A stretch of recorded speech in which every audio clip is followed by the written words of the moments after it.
आप कभी भी अपने यूनिस्वैप संकेंद्रित तरलता पूलों से पैसे नहीं कमाएंगे जब तक कि आप उन्हें करोड़पति की तरह प्रबंधित न करें। और इसका मतलब है कि आपको यह जानना होगा कि वास्तव में कब अपनी हानियों को काटना है और कब अपने पदों से लाभ लेना है। साथ ही आपको यह सुनिश्चित करने की आवश्यकता है कि आप अपने तरलता पूलों के दीर्घकालिक को प्राथमिकता दे रहे हैं, न कि केवल अच्छे उपज के लिए तात्कालिक तंग रेंज को। पिछले 30 दिनों में एथेरियम काफी अस्थिर रहा है, इसलिए हम इसका उपयोग आपके पूलों का प्रबंधन करने के तरीके के उदाहरण के रूप में करेंगे। मान लीजिए कि हम प्रति एथेरियम टोकन लगभग $2000 पर प्रवेश करते हैं। ठीक शुरुआत में हमें आगे बढ़कर एक रेंज का चयन करना होगा।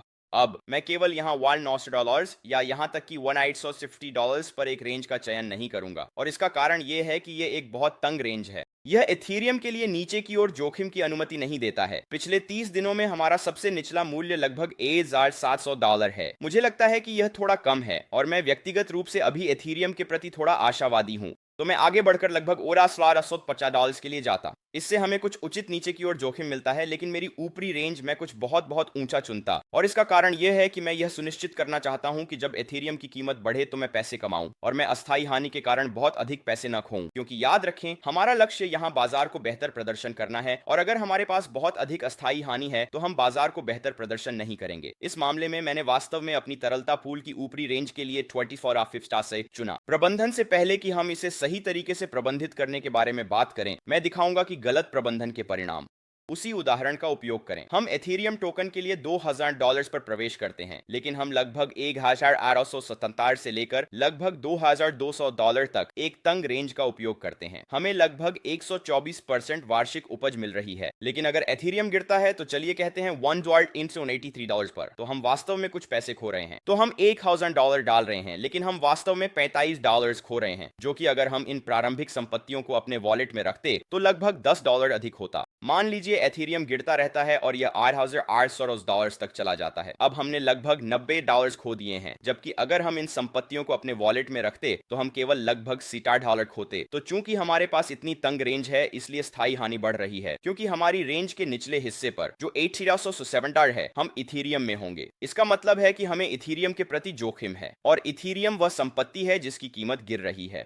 मान लीजिए एथेरियम गिरकर $1700 तक पहुंचता है। अब हमारे पास $860 हैं, जिसका मतलब है कि हमें वास्तव में इस अस्थायी हानि को पार करने के लिए लगभग 15 दिनों के शुल्क की आवश्यकता है। लेकिन यह केवल अस्थायी हानि को पार करता है, यह कुल हानि को नहीं पार करता। यदि हम कुल हानि को पार करना चाहते हैं और बाजार को बेहतर प्रदर्शन करना चाहते हैं तो हमें लगभग 41 दिनों के शुल्क की आवश्यकता है। अब मान लीजिए एथेरियम की कीमत अच्छी चलती है और यह शायद $2200 तक पहुंचती है। याद रखें, हमारी ऊपरी रेंज $2200 है। अगर हम अपनी प्रारंभिक संपत्तियों को केवल रखते तो हमारे पास लगभग $1028 होते। चूंकि हम तरलता पूल में हैं, हमारे पास केवल लगभग 30 हैं, तो हमारे पास लगभग 3% की अस्थायी हानि है। अंततः इसका मतलब है कि अगर हम इस पूल में लगभग 9 दिन रहते हैं तो ये शुल्क उस अस्थायी हानि को कवर कर देते हैं। जब कीमत रेंज से बाहर जाती है, शायद $2300 तक, तो क्या होता है? खैर, अब हमारे पास बहुत अधिक अस्थायी हानि है। हमारे पास अभी भी $1028 हैं, जबकि यदि हम रखते हैं तो हमारे पास लगभग $1047 हैं, जिसका मतलब है कि हमें वास्तव में उस अस्थायी हानि को संतुलित करने के लिए लगभग 17-18 दिन चाहिए। लेकिन याद रखें, हमें 18 दिनों तक रेंज में रहना होगा, और इस मामले में एथेरियम पहले से ही रेंज से बाहर है। इसलिए मान लेते हैं कि हम अपनी रेंज को 1750 से 2450 के आसपास बदलते हैं। चलिए अस्थायी हानि की गणना करते हैं। हमें करीब आधी उपज मिल रही है, हमें करीब 61% मिल रहा है। हालांकि यदि एथेरियम $2300 पर जाता है तो हमारे पास $8066 हैं।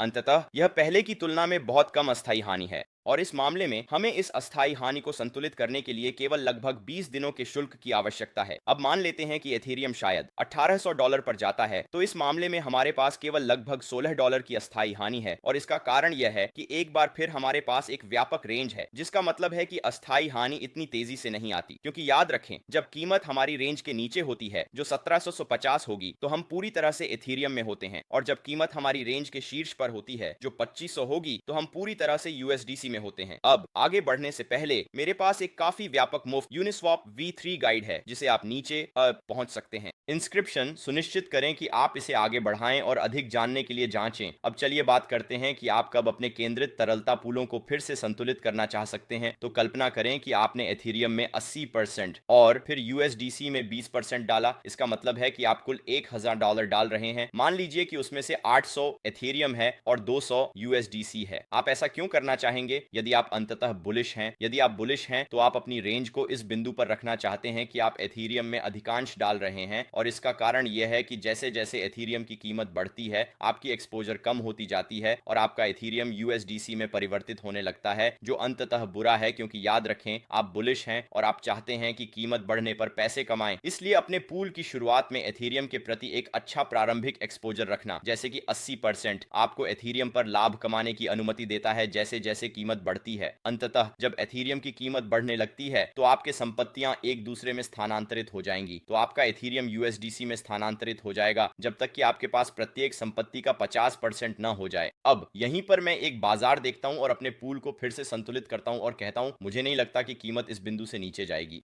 आइए उस बिंदु को हमारे निचले रेंज पर सेट करें, और आप इसे थोड़ा नीचे या थोड़ा ऊपर सेट कर सकते हैं। ये इस पर निर्भर करता है कि आपकी ऊपरी रेंज क्या है। इस तरह आप अपने पूल को 80-20 विभाजन पर फिर से संतुलित कर सकते हैं, जिससे आपको एथीरियम के प्रति और अधिक एक्सपोजर प्राप्त करने की अनुमति मिलती है जैसे जैसे कीमत बढ़ती है। अब मान लीजिए कि हमने इस एथीरियम से यूएसडीसी जोड़ी में निवेश करना शुरू किया जनवरी में, जब एथीरियम टोकन की कीमत लगभग 13 की थी। एक बार फिर यह पंप की शुरुआत थी, इसलिए ईमानदारी से मैं अपनी रेंज को यहां लगभग 11.6 पर सेट करूंगा, और यदि मैं अपनी ऊपरी रेंज को यहां लगभग मान लीजिए ग्यास $500 या बास 510 पर सेट करता हूं, तो मैं प्रत्येक संपत्ति का लगभग 50% डाल रहा हूं।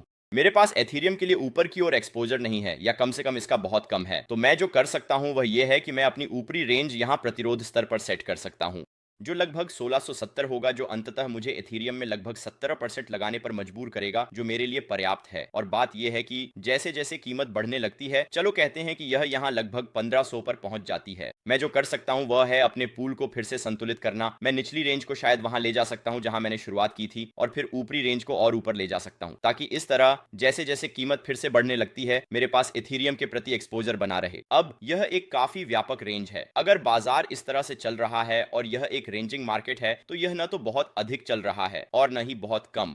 मैं अपनी स्थिति जाने वाला हूं, मुझे इसे फिर से संतुलित करने की आवश्यकता नहीं होगी। कीमत लगभग 1460 से बढ़कर लगभग 1740 तक जाती है। चूंकि हमारे पास एक विस्तृत रेंज है, हमें अस्थायी हानि को अंतिम रूप देने की आवश्यकता नहीं है। अस्थायी हानि को अंतिम रूप देने की आवश्यकता नहीं है क्योंकि हमारे पास एक विस्तृत रेंज है। अगर हमारे पास एक तंग रेंज होती तो चलो इसे इस तरह से मान लेते हैं। खैर, जैसा कि आप देख सकते हैं यहाँ और यहाँ हम रेंज से बाहर हैं। हमें अपनी अस्थायी हानि को अंतिम रूप देने की आवश्यकता होगी, जो अंततः हमें दीर्घकालिक रूप से प्रभावित करेगा। अब चलो मान लेते हैं कि हम इस रेंज में इस समय तक बने रहते हैं, तो जब हम इस गिरावट को देखते हैं, लेकिन साथ ही जब हम इस स्पाइक को भी देखते हैं। खैर, इस समय पर हमने कुछ बहुत बहुत अस्थिर मूल्य क्रिया देखी, लेकिन साथ ही एक वास्तव में अच्छा पंप भी देखा। कीमत लगभग 32% बढ़ गई, मैं कहना चाहता हूं सिर्फ 4 दिनों में, जो वास्तव में अच्छा है।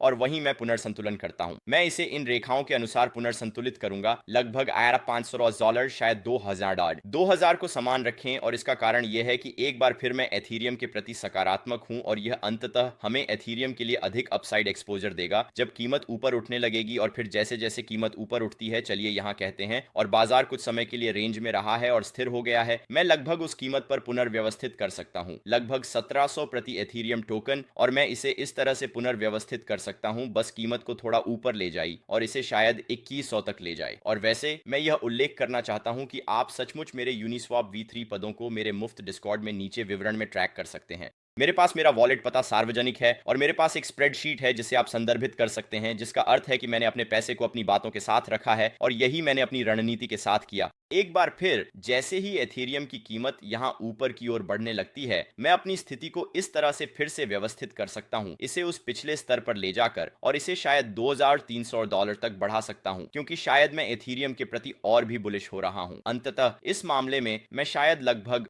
30% एथीरियम में, बाकी यूएसडीसी में। अब बात यह है कि चूंकि हम इस स्थिति में लगभग 3 महीने से हैं और हम लाभ ले रहे हैं, अपनी फीस इकट्ठा कर रहे हैं और बस इसे एक स्थिर मुद्रा में बेच रहे हैं, जब कीमत हमारी रेंज के नीचे चली जाती है, जैसे कि यहाँ उदाहरण के लिए हम अभी भी कुल लाभ में हैं। और आप अंततः यह देख सकते हैं कि मेरे द्वारा स्वयं निष्पादित वास्तविक पदों के माध्यम से पहला पद लगभग 450 से 2000 की रेंज में था। हमने $50 कमाए, हमने पुनर्व्यवस्थित किया। अगला पद 8575 से $2200 था, हमने इसे कस दिया।